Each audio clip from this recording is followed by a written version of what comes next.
Oh, hello everyone. Time for another Sunday video. It's probably going to be the last one in this series, I would have thought now, because I've run out of radios. The only one I've got left, but you've already seen it, is this Birch. This one here, but it's brand new, you see. You've already seen it. So I've run out of vintage ones. We've got a Uniace 300 there. That's my CB radio, the one I use regularly. So I may do a video on that one, but other than the ones in the collection, my collection has diminished somewhat because I've had to sell everything. Well, I haven't had to, but I have, because I just got fed up with everything cluttering up, you know. So you've seen all the stalkers, you've seen everything, we've seen all my receivers, and now we're just down to the last radio. I think if I do come across another one that I haven't made a video of, obviously I'll do it, and it'll just be a bit of a gap in the series. But as far as I'm aware at the moment, this is going to be the last in the series of the classic or vintage radios. I don't know an exact year on this one. I dare say there would be a way of dating it if you knew how to. There is a serial number. It may be a 1993, perhaps. It says 93 on the back. Yeah, maybe, I don't know. But it's definitely from the 90s anyway, I would say. And it's a Voyage VR-9000. Very nice radio. Bought it from my good friend Christian. I like to call him Marvin because he looks like a Marvin. Yeah, I bought it off him about 4-5 years ago probably. Paid him £70 for it.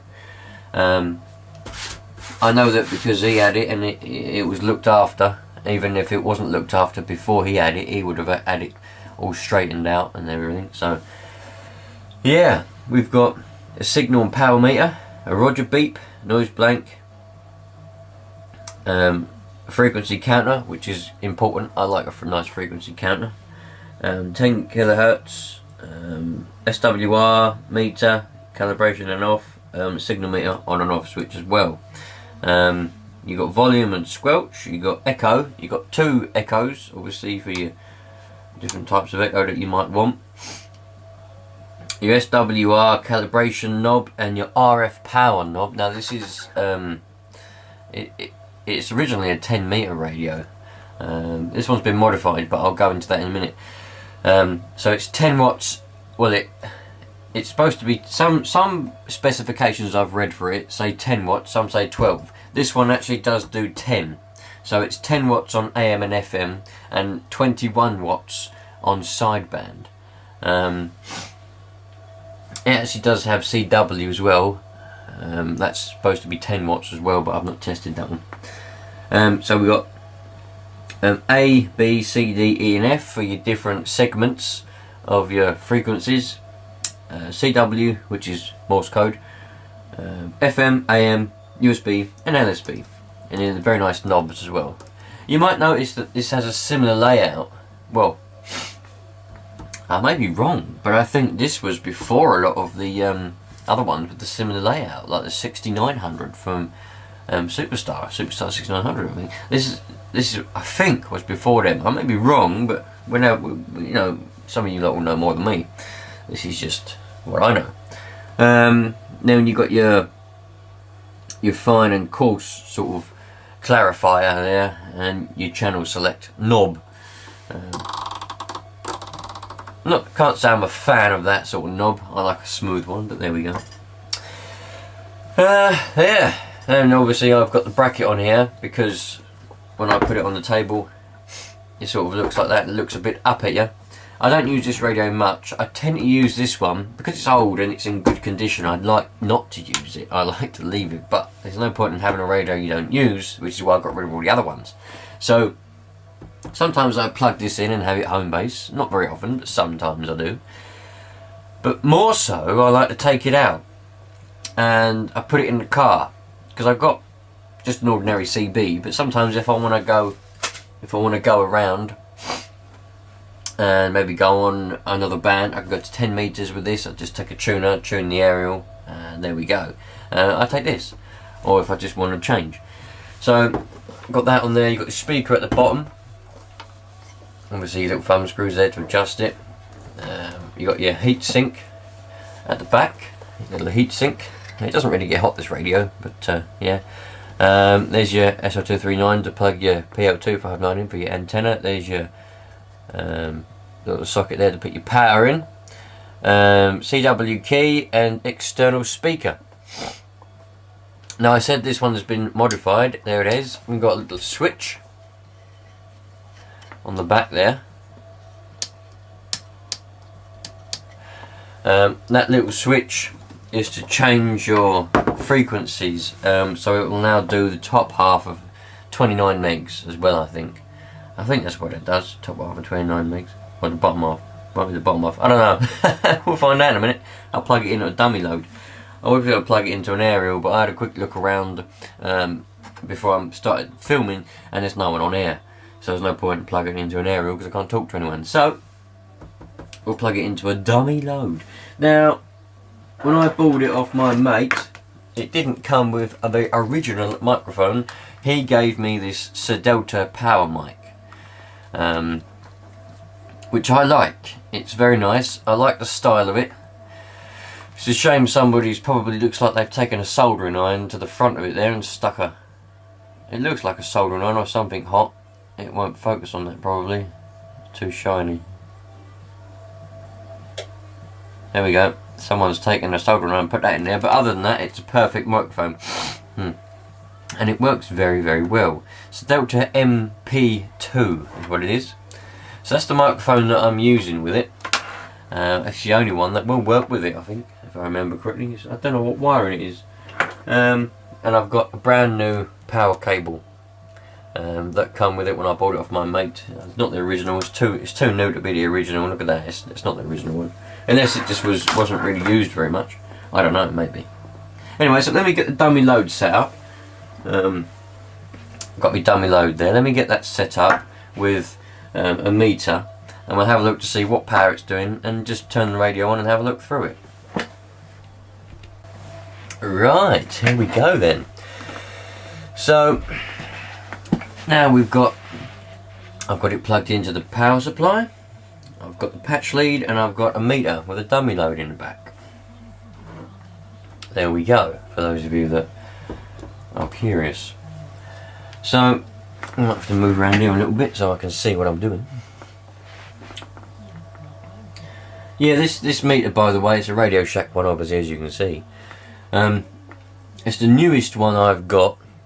All my other meters, they're quite old, 90s, 80s meters. May have been twizzled with in the past. A lot of them tend to read true, like they tend to read the same as each other, but because this one's brand new, and I've never been inside this one, and obviously it's brand new, so hopefully no one else has, I trust it more, I think. Not that it needs to be trusted for this, it's just a little experiment, you know, just to show you, but yeah, I always use the newer one if I want to test a radio, and I'll have the older ones just for fun. I just have them on a radio just to look at the things, you know. I trust the older ones, but oh, you know what I'm trying to say, you know what I mean, don't you? Anyway, so let's turn this on. There we go, look, what are we on, 35.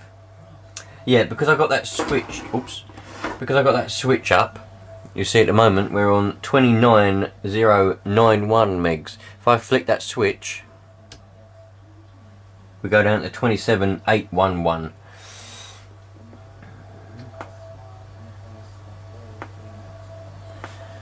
Yeah, 27812.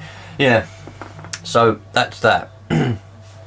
So we're on a nice frequency there to test the power. Not that it matters because we're in a dummy load, but so we've got the power on the 20 watts, got it on power, got it on PEP. So we've currently got it on FM. So if we push that button, we're going up to about 10 watts. Yeah, that's just over, about 11 watts, calling it that. If we go to AM, it's about the same, 11 watts. If we go to USB, obviously there will be nothing until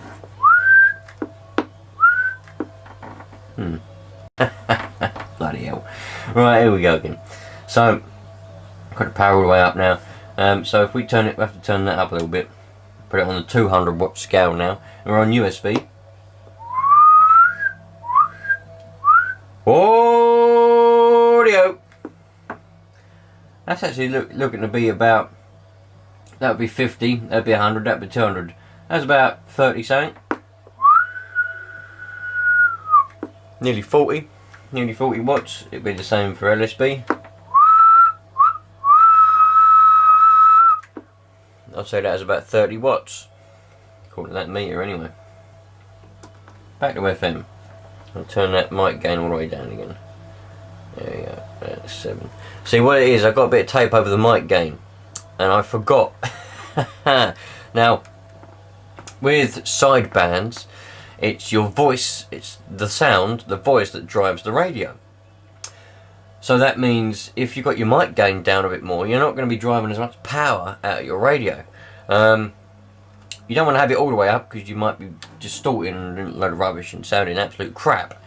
But you do need to have the mic gain a bit, you know, a bit up in order to drive the radio. So when I was first doing it, I cut all that. I'm probably going to cut out in the middle when I was fiddling around because I forgot about the mic gain. I'm thinking, what's going on? There's no mic gain on the radio, is there? You have to do it on this microphone. Anyway, so that's that. 10 watts AM FM, about 11, and then roughly I would say that was about 30, because that'd be 10, 20, 30, 40 little knots, and then 50 would be the 500, 100, and then 200 would be the 2000 scale, because I'm on a 200 watt scale there.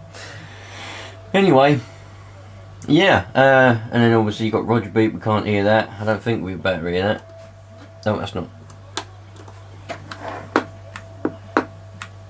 Now, see, the reason I done that was some radios, only some, you can hear your own Roger Beep on the outside. When you DQ, you can hear it. Only some radios, not all of them, but I can't remember if this one did. I had a 6900, the Superstar 6900, where you could hear the Roger Beep. When you DK'd, you could hear your own Roger Beep. You go beep when you DK'd. But this one doesn't. I couldn't remember that. Anyway, so there we go. That changes. We're down on 26 now. How low can we get it to go?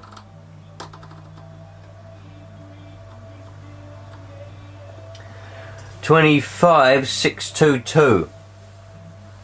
That's as low as we can get it to go. If we flick that little switch on the back there, it does nothing. I think the little switch only works on D, E and F if I remember correctly, but I don't know. 27, 27, 26, still 26, that little switch doesn't work. 27, 4, yeah, now we go to 28, which is 10 meters. Put the switch down again, yeah, 27, 28, that goes to 29, 29,592 is the highest it'll go. If we flick that switch down again, we go to 28. E is the CB band on this radio. So, you know, it's a nice radio. Obviously, it wouldn't have had that modification with a little switch on the back when it came out of the factory, and this modification that's been put in afterwards. But it's been done very well. I don't really know what else we can test on it, really, or show on it. That's about it, really. I think that's a very nice radio, and I like it a lot. I like the microphone. Very nice microphone. Radio World at the moment, as I am talking to you on the 5th of January 2019, Radio World has one of these up for sale, and it's a good condition one, same as this. I couldn't see anything wrong with it on the pictures, because I often look around Radio World and I look on all the websites just to see what people are selling, because Radio World sells second-hand stuff, and so do a lot of other places. I just like to browse, and I noticed last night, which is what prompted me to make this video, because I thought, what can I video? Ah, the Voyage, because I've seen it on Radio World. Anyway, they've got one up for sale for £160. Now, obviously, Radio World are going to charge as much as they can possibly get from it, because they probably bought it for about 100. make 60 quid profit. Or, I don't know, probably bought it for cheaper now, I don't know. I paid 70 for mine about 5 years ago from a good mate. So if they're going for £160 on from an actual radio dealer, like Radio World, then they're still quite a good radio. I think they're about 215 euros. I don't know a price in pounds or dollars. I could only find euros. 215 euros back when they were new, which would have been mid-90s, I would say. I'm not sure. I haven't been able to find anything on it. You know, no date-wise anyway. Some of you may remember these coming out. Tell you what, leave a comment in the bottom of this video if you remember when these were new, when they came out. If you can remember them being advertised and maybe you want to book one. Leave a comment, because I'd love to know sort of when they were released, because I couldn't find anything on the internet when I was having a look. So I don't know how old this radio is. It's definitely, I would say it's definitely 25, maybe 30 years old. I would say, maybe. Anyway, sweet. So thanks for watching. Like I said, this is probably going to be now the last one in this series, but if I find any more, I will make a video, put it up on the Sunday and add it to the playlist, because there's a playlist of every series I do on a Sunday, because I do series on the Sundays, you see. Weekdays is when I just upload any of the crap that I film and just upload it. Mondays, Wednesdays and Fridays. And the Sundays is when I like to do a bit of a series, one video every Sunday. But I think this will be the last one. There may be one or two more dribs and drabs, maybe in a couple of Sundays' time or whatever. But yeah, we're on the last one now for the radio series anyway. So thanks for watching. Thanks for sticking around. Thanks for subscribing and all that. If you haven't, please do. And I'll see you on the next one, my friends. Have a brilliant day, won't you? Take care.